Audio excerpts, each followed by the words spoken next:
are going to touch on Scratch 2.0 again. Remember last year we actually used Scratch to create animations, correct? Characters or sprites moving with different backgrounds, and then there's sounds and movements and also different costumes.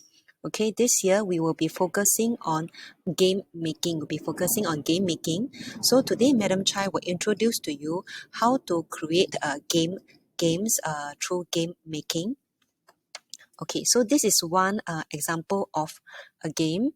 All right, the objective of the game is not to let the ping pong ball drop and hit the ground where it's pink in color. That is the objective. All right, so we will try to bounce off the ping pong ball as many times as possible with our paddle. And if we reach 10 points, we will win. Okay, let us start now.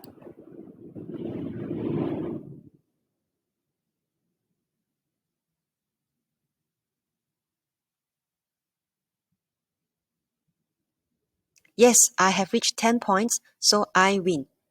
Now, if I allow the ball to hit the ground where it's pink color, I lose. Okay, so if you look at all these points here, all right, on all the blocks on the right hand side, we will take a look at our tennis ball. There's actually two sprites. One is the paddle, one is the tennis ball, and also one backdrop, that is the stage. Okay, first we look at our tennis ball. All right. Okay, in order to take scores, we must learn how to set the score to 0. So this is under data. Okay, this is how we set the score. We must create a variable.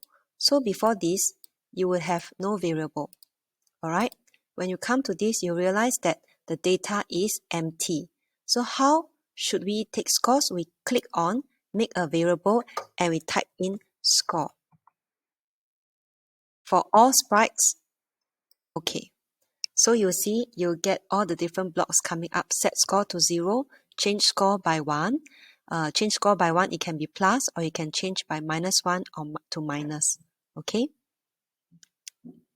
So after we set the score to 0, what happens is when I click start on the green flag, the score is set to 0. Okay. If I remove it,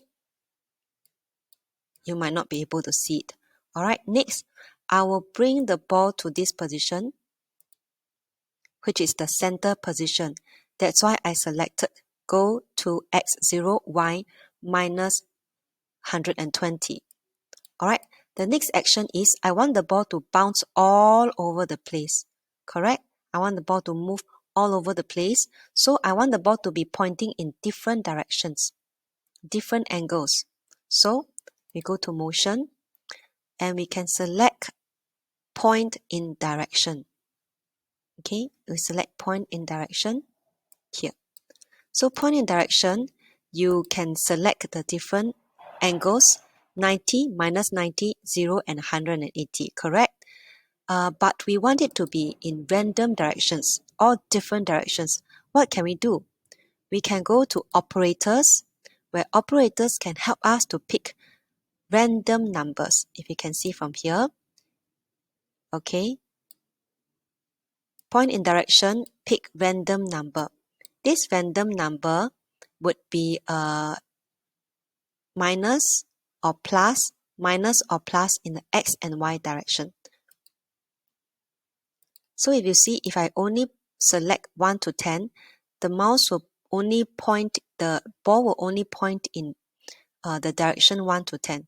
But if I select minus 40 to 40, the tennis ball will start to point in different directions from minus 40 to 40.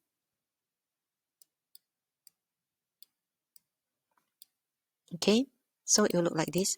Can you see the tennis ball rotating and pointing in different directions already? Okay, good. Now next, we want the tennis ball to move. How we want the tennis ball to move? You want the tennis ball to move forever, correct? Move many, many steps.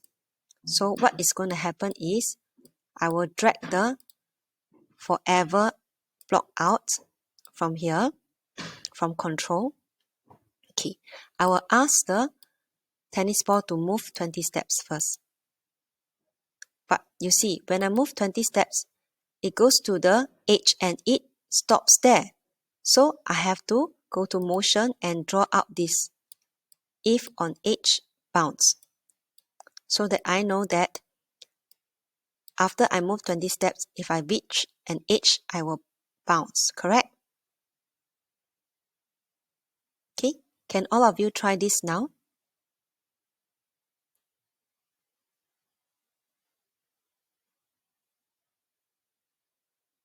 Okay, next, I want to set conditions. I want to set conditions for the game. What are the conditions for the game? First condition is, if my tennis ball touch the paddle, it will bounce off, correct? But you see, now I haven't set that condition, so the tennis ball does not move. So when I'm setting on condition, I will have to go to select control and select this if. If something happens, then what will happen? So because touching the paddle is a kind of sensing, right? I sense a motion, I sense a movement. So I click on sensing. Sensing, I will select touching something, okay? Is it touching a mouse pointer? Or is it touching the edge? Or is it touching the paddle? Okay, so from this time, we want to touch the paddle. So we click on if touching the paddle. And then what will happen? What will happen if we touch the paddle? The ball will bounce off again, correct? And I will also get 1 point. I will also get 1 point. So if I touch the paddle, I will change the score by 1. Okay, change the score by 1. Okay, let me try if this works. I don't put a point in different direction. Okay, so you realize that the ball doesn't react yet. Why?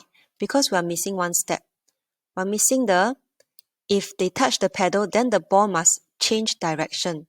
So we will go to motion again, point in direction, and we go to our operators. We pick a random number. So I will put minus 40 to 40. You can try other numbers also and see whether it works at the same time.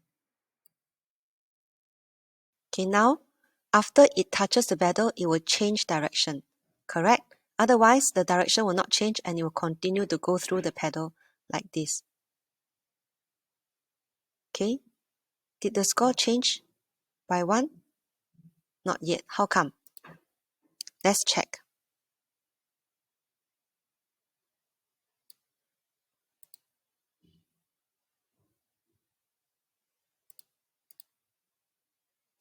Okay, delete variable. I think I have too many scores. Let's try again.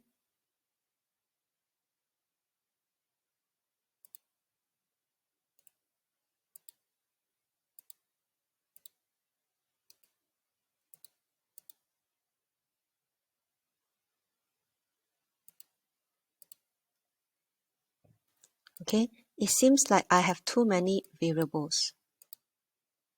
So I'm going to use this instead. Yes, there you go. Okay, so I get many points, right? But what happens if I miss the ball and the ball hits the ground? What will happen? Nothing has happened. How can we stop the game then? So now we should try the next condition. Okay, the next condition is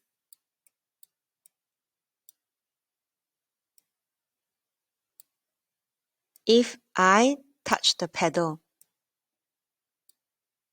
Okay, if I touch if I touch the ground, I will lose. Okay, if I touch the ground, I will lose.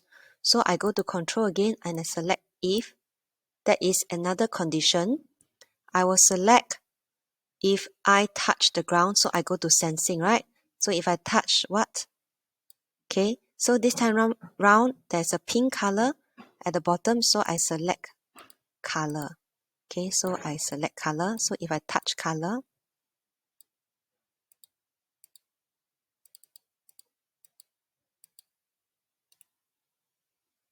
delete.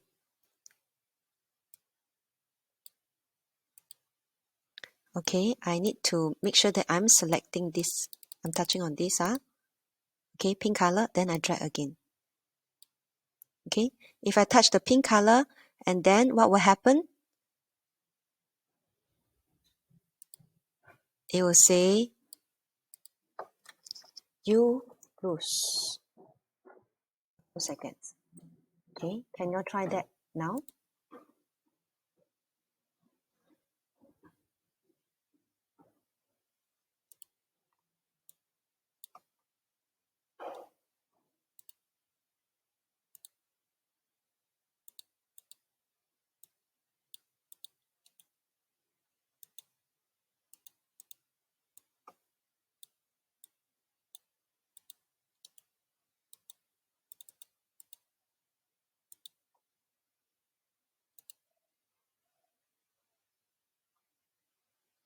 Okay, can you do that?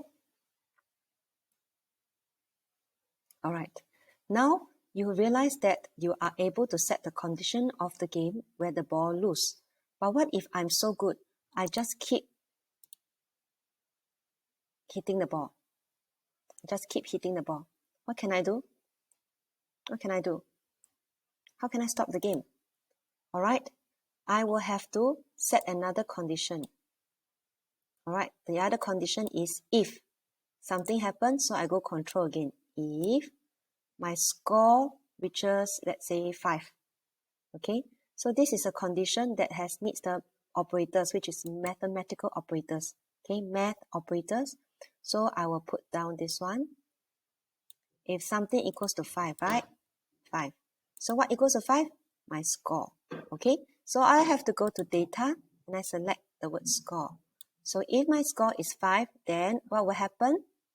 Can I say you win? Okay, so I selected say you win for 2 seconds. Okay, so let's try again. 1, oh, lose already. Start again. 1, 2, 4, 5. So after I reach 5 points, I say you win for 2 seconds, right?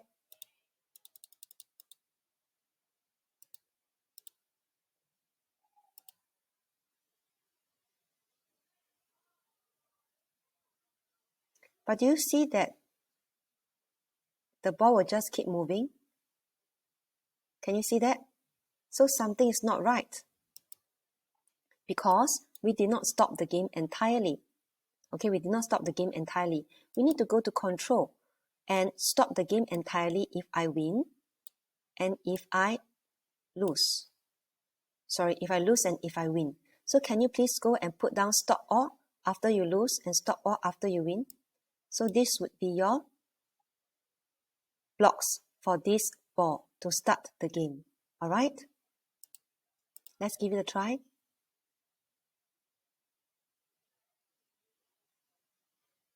Lose.